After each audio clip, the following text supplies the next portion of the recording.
السلام علیکم ورحمۃ اللہ وبرکاتہ. Welcome to learning Quran. Learning Quran میں خوش آمدید. اور یہ سلسلہ ہے ٹرانسلیشن کا، ہمارا آسان الفاظ میں قرآن پاک کی ٹرانسلیشن کا. لاسٹ ہم نے کی تھی سورۃ کہف کی 17 آیات فنش کی تھی، سیکنڈ رکوع فنش کیا تھا. اب ہم نے سٹارٹ کرنا ہے تھرڈ رکوع سے، 17ویں آیت ختم کی تھی، 18ویں آیت سٹارٹ کرنے ہم نے. چلیے آئیے سٹارٹ کرتے ہیں جلدی جلدی. بسم اللہ الرحمن الرحیم. شروع اللہ کے نام سے جو بڑا مہربان اور نہایت رحم کرنے والا ہے. وَتَحْسَبُهُمْ، اور سمجھتے ہو تم انہیں ایقاظاً کہ جاگ رہے ہیں، وَهُمْ حالانکہ وہ رقود سو رہے ہیں، وَنُقَلِّبُهُمْ اور کروٹ دلواتے ہیں ہم انہیں، ذات الیمینی دائیں جانب، وذات الشمالی بائیں جانب، وَقَلْبُهُمْ اور ان کا کتا باسطٌ پھیلائے بیٹھا ہے، ذراعیہ اپنے ہاتھ، بالوسیط غار کے دہانے پر، لَوِ اطَّلَعْتَ اگر کہیں جھانک کے دیکھو تم، علیہم انہیں، لولیتا تو پلٹ جاؤ تم، منہم ان کو دیکھ کر، فرارم بھاگتے ہوئے، ولمولیتا تو اور پھر بھٹ جائے گا تمہارا دل، منہم رعبا انہیں دیکھ کر دہشت سے. اے مخاطب تو انہیں دیکھے تو سمجھے کہ وہ جاگ رہے ہیں، حالانکہ وہ سوئے ہوئے ہیں. ہم ان کی دائیں اور بائیں جانب کروٹ بدلتے رہتے ہیں، اور ان کا کتا اس غار کے دہانے پر اپنے بازو پھیلائے ہوئے ہے، اور اگر تو انہیں جھانک کر دیکھے تو خوف کے مارے بھاگ نکلے. یہ ہم آلریڈی ڈسکس بھی کر چکے ہیں کہ یعنی کہ غار اندر سے کھلی ہوئی ہے تاکہ ان پر ہوا کا گزر ہو آسانی سے، خاص طور پہ جب قیام لمبی مدت کے لیے ہو تو تازہ ہوا کا گزر بہت ضروری ہوتا ہے. یہ اللہ کی آیات میں سے ہے. ادھر اللہ تعالیٰ نے ان نوجوانوں کے لیے وقتاً فوقتاً کروٹ بدلنے کا انتظام کر رکھا ہے. یہ انتظام تو ان کی زمین سے حفاظت کے لیے تھا کہ وہ ان کے اجسام کو تکلیف نہ پہنچائے، جبکہ دوسری جانب لوگوں سے حفاظت کا یہ بندوبست فرمایا کہ ان کا حلیہ ایسا تھا کہ دیکھنے والا یہی سمجھے کہ جاگ رہے ہیں اور بس لیٹ کے آرام کر رہے ہیں، اور ان کا کتا ایسی حالت میں ہوتا کہ دیکھنے والوں کو یہی معلوم ہوتا کہ آگے بڑھے تو کتا پھاڑ کھائے گا. چنانچہ اس طرح اللہ تعالیٰ نے اپنے پیارے نوجوانوں کی حفاظت کا بندوبست فرما دیا.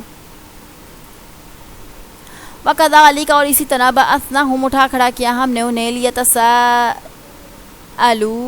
تاکہ پوچھیں ایک دوسرے سے، بَيْنَهُمْ آپس میں، قَالَ قَائِلٌ کہا ایک کہنے والے نے، مِنْهُمْ ان میں سے، کم لبثتم کتنی دیر رہے ہو تم اس حال میں. قَالُوا لَبِثْنَا انہوں نے کہا ہم رہے ہیں، يَوْمًا أَوْ بَعْضَ يَوْمٍ دن بھر یا دن کا کچھ حصہ. قالوا ربکم پھر وہ بولے تمہارا رب ہی ہے، اعلم بہتر جانتا، بما لبثتم کہ کتنی دیر تم رہے ہو. فابعثوا اچھا بھیجو، احدکم اپنے ایک آدمی کو، ببارقیکم ہذہ اپنا یہ روپیہ دے کر، الی المدینۃ شہر کی جانب، فلینظر اور اسے چاہیے کہ وہ دیکھے کہ ایھا کس کا ہے، ازکا اچھا ہے، طعاماً کھانا، فلیاتکم پھر لے آئے وہ تمہارے پاس، برزق منہ کچھ کھانا اس سے، ولیتلطف اور چاہیے کہ ہوشیار رہے، ولا یشعرن نہ خبر دے بیٹھے، بکم احدا تمہاری کسی کو. اور اس طرح ہم نے انہیں اٹھایا تاکہ وہ آپس میں کچھ سوال جواب کریں، اور ان میں سے ایک نے کہا بھلا تم کتنی مدت اس حال میں پڑے رہے. ان میں سے بعض نے کہا یہ کوئی ایک دن یا دن کا کچھ حصہ، اور بعض نے تو کہا یہ تو تمہارا رب ہی خوب جانتا ہے جتنی مدت پڑے رہے ہیں. اب اپنا چاندی کا روپیہ یہ سکہ دے کر کسی کو ایک شہر بھیجو تا وہ دیکھے کہ صاف ستھرا کھانا کہاں سے ملتا ہے، وہاں سے وہ آپ کے لیے کچھ کھانے کو لائے، اور اسے نرم رویہ اختیار کرنا چاہیے، ایسا نہ ہو کہ وہ کسی کو آپ لوگوں کا پتہ چل جائے. اصل میں جس طرح وہ ناموافق سے حالات تھے تو ان کے مائنڈ میں تو وہی تھا نا کہ وہ یہ ایک ظالم و جابر بادشاہ ہوگا، اور وہ پھر ان کو ہی ڈھونڈ رہے ہوں گے کہ یہ اہل ایمان والوں کو ڈھونڈ رہے ہوں گے. لیکن ایسا کچھ نہیں تھا. ان ناموافق حالات میں اللہ تعالیٰ نے انہیں سلا دیا تھا، اور جیسے موافق حالات ہوئے تھے تو اللہ پاک نے انہیں جگہ بھی دیا تھا. اب ان میں سے وہ کھانا کھانے کے لیے جناب جا رہے ہیں. اب وہ روپیہ لے کے جو ان کے ہاتھ میں جو بھی کرنسی ہوگی ان کے پاس اس وقت، لیٹس سی کیا ہوتا ہے.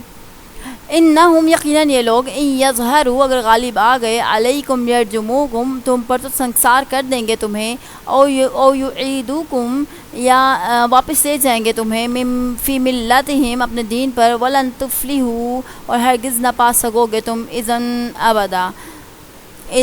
ابدا اس صورت میں کبھی بھی۔ اچھا، کیونکہ اگر ان لوگوں کا بس تم پر بس چل گیا تو یہ تمہیں یا تو تمہیں رجم کریں گے یا پھر اپنے دین میں لوٹا لے جائیں گے، اور اس صورت میں تم کبھی فلاح نہ پا سکو گے۔ یہ آپس میں کنورسیشن کر رہے ہیں، وہ آپس میں ایک دوسرے سے بات کر رہے ہیں کہ اگر انہوں نے ہمیں پہچان لیا اور وہ پکڑ کے ہمیں لے جائیں گے یا مار دیں گے یا تو ڈیفینیٹلی اپنے دین پہ قائم رکھنے کے لیے زبردستی کریں گے۔ وَكَذَلِكَ اور اس طرح اثرنا ہم نے مطلع کر دیا علیہم ان کے بارے میں اہل شہر کو، لیعلموا تاکہ انہیں معلوم ہو جائے ان وعد اللہ حق کہ بے شک وعدہ اللہ کا سچا ہے، وَأَنَّ السَّاعَةَ لَا رَيْبَ فِيهَا اور یہ کہ قیامت برحق ہے کوئی شک نہیں اس میں، اِذْ يَتَنَازَعُونَ اور اس وقت جب وہ جھگڑنے لگے، بینہم امرہم آپس میں ان کے بارے میں، فقالو تو کہا کچھ لوگوں نے، فقالوا ابنوا تو کہا کچھ لوگوں نے چن دو، علیہم بنیانا ان کے اوپر ایک دیوار، ربہم اعلم بہم ان کا رب ہی بہتر جانتا ہے ان کے بارے میں، قال الذین کہا ان لوگوں نے جو غالبوا غالب تھے علی امرہم ان کے معاملات پر، لا نتخذن ہم ضرور بنائیں گے علیہم مسجدا ان پر ایک عبادت گاہ۔ اچھا، اس طرح ہم نے لوگوں کو ان نوجوانوں پر مطلع کر دیا تاکہ وہ جان لیں کہ اللہ کا وعدہ سچا ہے اور قیامت برپا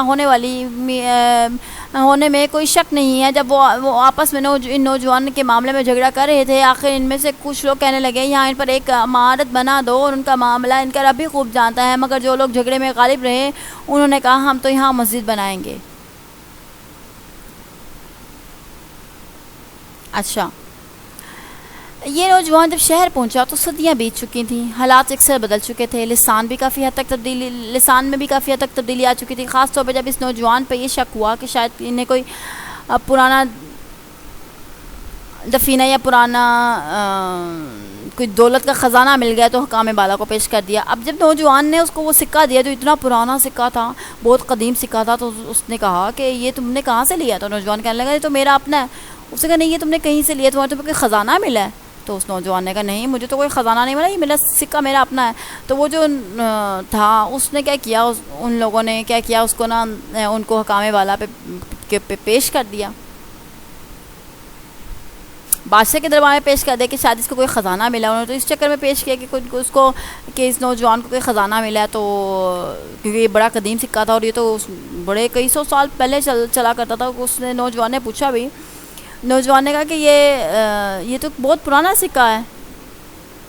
تو اس نے کہا کہ یہ تو میرے پاس تو یہی سکہ ہے۔ اس نے کہا کتنا پرانا؟ اس نے کہا یہ تو کوئی 300 سال پرانا۔ پھر اس نے اس بادشاہ کے بارے میں پوچھا کہ وہ جو بادشاہ تھا، جو بڑا ظالم بادشاہ تھا، روم کے بادشاہ قہر دسیس کے بارے میں، دقیانوس کے بارے میں پوچھا، تو وہ کہنے لگے اس کو تو مرے ہوئے 300 سال گزر گئے۔ تو وہ بڑا پریشان ہوا وہ نوجوان۔ خیر اس کو بادشاہ کے دربار میں پیش کیا، تو فرق یہ ہوا کہ جب یہ لوگ روح پوش ہونے لگے تو وہ لوگوں کی نظروں میں مجرم تھے، اور جب انہیں اس توحید پر بادشاہ کے دربار میں پیش کیا گیا تو وہ لوگوں کی حقیقت حال سے آگاہی ہوئی، اور وہ لوگوں کی نظر میں انتہائی محترم ہو گئے، اور لوگوں نے انہیں اولیاء اللہ تسلیم کر لیا۔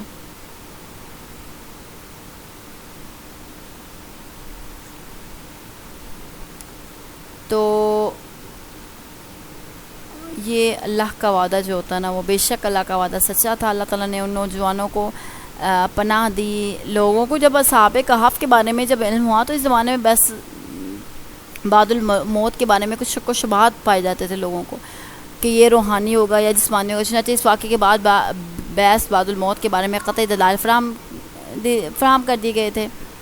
اچھا، اب جب کھانا دینے والا نوجوان بھی واپس اپنی غار میں لوٹ آیا اور وہیں ان لوگوں کی روح پرواز کر گئی۔ وہ لوٹ آیا، اس نے قصہ سنایا۔ جب وہ بادشاہ کے دربار میں اس نوجوان کو پیش کیا گیا تو اس نے بتایا کہ ہم اس طرح ہم نے پناہ لی تھی اور ہم اب ہماری آنکھ کھلی، ہم سو گئے تھے۔ تو وہ جو لوگ تھے انہوں نے کہا اچھا، ہم اپنے بزرگوں سے سنا کرتے تھے کہ کچھ نوجوان تھے وہ روح پوش ہو گئے تھے اور ان کا کچھ پتہ نہیں چلا تھا۔ تو وہ اپنے بزرگوں دادا پر دادا باپ دادا سے سنا کرتے تھے کہ کچھ نوجوان تھے، کہانی کس سے جس طرح دادا دادی یا پہ باپ دادا سناتے ہیں، تو سنا کرتے تھے کہ کچھ نوجوان روپوش ہو گئے تھے. تو آپ لوگ وہ نوجوان ہو 300 سال بعد تو ان کے بارے میں پتہ چلا کہ اچھا تم لوگ یہ نوجوان ہو.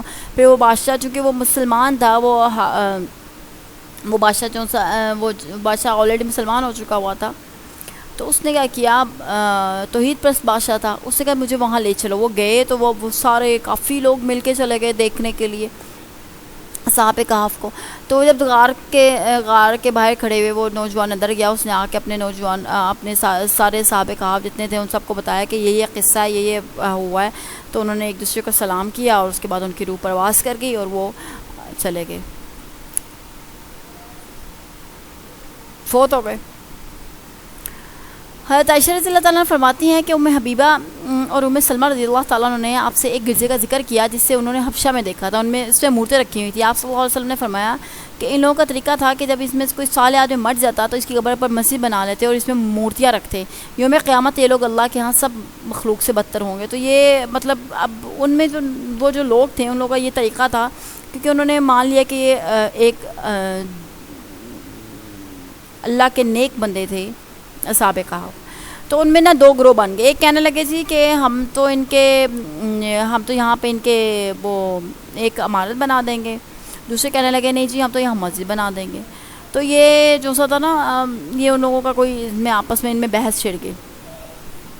تو حضرت عائشہ کی حدیث جو میں نے کوٹ کیا تو اس میں یہ ہے کہ یوم قیامت جو بھی کوئی صالح آدمی مر جائے تو اس کو قبر پہ مسجد نہیں بنانی چاہیے، اس میں مورتیاں بھی نہیں رکھنی چاہیے جیسے لوگ مورتیاں رکھتے تھے یہ پرانے جو طریقہ کار تھے، کیونکہ یوم قیامت میں نا یہ لوگ سب سے بدتر مخلوق ہوں گے. حضرت عبداللہ بن عباس رضی اللہ تعالیٰ کہتے ہیں کہ جب آپ صلی اللہ علیہ وسلم کا آخری وقت ہوا تو آپ ایک چادر اپنے منہ پر ڈالنے لگے، جب گھبراتے تو منہ کھول دیتے اور فرماتے یہود و نصارہ پہ اللہ کی لعنت ہو، انہوں نے اپنے نبیوں کی قبروں کو مسجد بنا لیا. یہ کہہ کر اب اپنی امت کو ایسے کام سے ڈراتے تھے، یعنی کہ منع فرماتے تھے. ٹھیک ہے، اگلی آیت دیکھتے ہیں، آیت نمبر 22. سیقولون ثلاثۃ، کچھ لوگ کہیں گے کہ وہ 3 تھے، رابعہم کلبہم اور چوتھا ان کا کتا تھا، ویقولون خمسۃ اور کچھ کہیں گے وہ 5 تھے، سادسہم کلبہم اور چھٹا ان کا کتا تھا، رجمن بالغیب بے تک کی باتیں، ویقولون سبعۃ اور کچھ کہیں گے وہ 7 تھے، وثامینہم کلبہم اور 8واں ان کا کتا تھا. قل ربی اعلم، کہہ دیجئے میرا رب بھی بہتر جانتا ہے، بعدتہم ان کی گنتی، ما یعلمہم نہیں جانتے ان کے بارے میں، الا قلیل مگر کم لوگ، فلا تماری فیہم پس مت جھگڑا کرو تم ان کے بارے میں، الا مراء ظاہرا مگر سرسری طور پر، ولا تستفتی اور مت پوچھو تم فیہم اس کے بارے میں، منہم احد ان میں سے کسی سے. کچھ لوگ کہتے ہیں کہ نوجوان 3 تھے، چوتھا ان کا کتا تھا، کچھ کہتے ہیں کہ وہ 5 تھے، چھٹا ان کا کتا تھا، سب بے تکی ہانکتے ہیں، اور کچھ کہتے ہیں کہ وہ 7 تھے اور 8واں ان کا کتا تھا. آپ ان سے کہہ دیجئے میرا رب بھی ان کی تعداد ٹھیک جانتا ہے، جسے چند لوگوں کے سوا دوسرے نہیں جانتے، لہٰذا آپ سرسری سی بات کے علاوہ ان سے بحث میں نہ پڑیے اور ان کے بارے میں کسی سے کچھ پوچھیے بھی نہیں. حضرت ابن عباس رضی اللہ عنہ کہتے ہیں کہ میں ان قلیل لوگوں میں سے ہوں جو کہ صحابہ کہف کی تعداد کو جانتے تھے. وہ 7 تھے کیونکہ اللہ تعالیٰ نے 7 کہنے والے کو رجمہ بالغیب سے مشنا رکھا تھا. تو یہ 7 تھے، حضرت ابن عباس سے یہ روایت ہے. تو پھر بھی اللہ پاک نے فرمایا کہ اس میں بحث نہ کی جائے کہ وہ کتنے تھے اور وٹ ایور 5 تھے یا 4 تھے یا 7 تھے. تو اس میں اللہ پاک نے فرمایا کلیئر کٹ، اللہ پاک فرما رہے ہیں کہ اس میں بحث نہ کیجیے، سرسری سے بات کیجیے، بحث نہ کیجیے. دین میں ویسے بھی بحث نہیں ہوتی، آپ سب بھی کوشش کیجیے کہ دین میں بحث سے اوائڈ کیا کریں. تو یہ تھا ہمارا نیکسٹ رکوع جو ہم فنش کر چکے ہیں، سورۃ سبحان الذی 15 پارے کا 15 رکوع فنش کیا ہے. سورۃ کہف کا ہمارا 1 2 3 رکوع فنش ہوا ہے. اس کے ساتھ ہی اجازت دیجیے، دعا بٹی کو اپنا بہت سا خیال رکھے گا. اللہ پاک ہمیں فہم الدین اور فہم القرآن عطا فرمائے، ہم سب کی آپ سب کی پریشانیوں کو دور فرمائے، اور اپنی رحمت کے صدقے ہم سب پہ، اپنی رحمت کے صدقے ہم سب کو معاف فرما دیں. جی سامعین، اپنا بہت سا خیال رکھے گا، دعاؤں میں یاد رکھے گا. Take care. اللہ حافظ.